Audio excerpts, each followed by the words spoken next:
వాళ్ళు అదే విధంగా మాట్లాడతారు కదా, వేరే రకంగా ఎందుకు మాట్లాడతారు? ఒకవేళ అదే అయితే ఆ కమిషన్ ముందుకెళ్ళి వాళ్ళు ఎందుకు సమాచారం ఇచ్చిండ్రు, వాళ్ళు ఎందుకు వాదనలు వినిపించిండ్రు?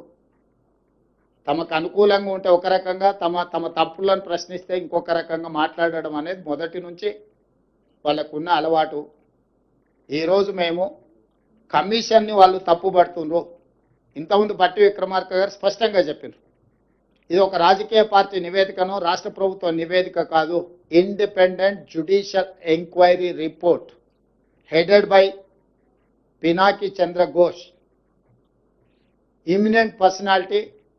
He headed as a Supreme Court judge, Lokpal chairperson. ఇలాంటి ప్రధానమైన బాధ్యతలు నిర్వహించిన వ్యక్తి 16 నెలలు అందరికి అవకాశం ఇచ్చి వాళ్ళు చెప్పుకోవడానికి అందరికీ సమానమైన అవకాశాలు కల్పించి రోజు నివేదిక ఇచ్చిండు. కాబట్టి ఆ నివేదిక మీద ఇంకా ఎవరు ఏ రకంగా మాట్లాడతారు, ఏ రకంగా విశ్లేషణ ఇస్తారు అనేది వాళ్ళ విజ్ఞతకే నేను వదిలేస్తున్నా.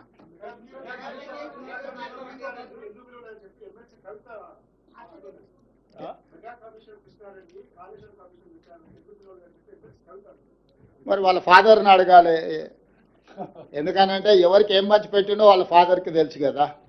లేకపోతే వారే వెళ్ళి ఘోష్ గారికి నివేదిక ఇచ్చేది ఉండే, ఇంకో ఇందులో మా ఫాదర్తో వీళ్ళందరూ కుమ్ముక్కై ఉన్నారు, మా బావ హరీష్ రావు గారు వీళ్ళతో కమిషన్లు పొందిండు, వీళ్ళందరూ తోడు దొంగలు గూడు పుటాన్ని చేసిందని కవిత గారు ఘోష్ కమిటీకి ఒక కంప్లైంట్ ఇచ్చినుంటే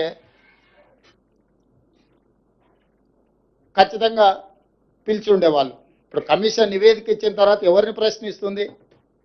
ఒకవేళ ఘోష్ గారిని ప్రశ్నించాలంటే వారు కలకత్తాలో ఉంటారు, కవిత గారు కలకత్తాకి వెళ్ళి ప్రశ్నలు వేయొచ్చు.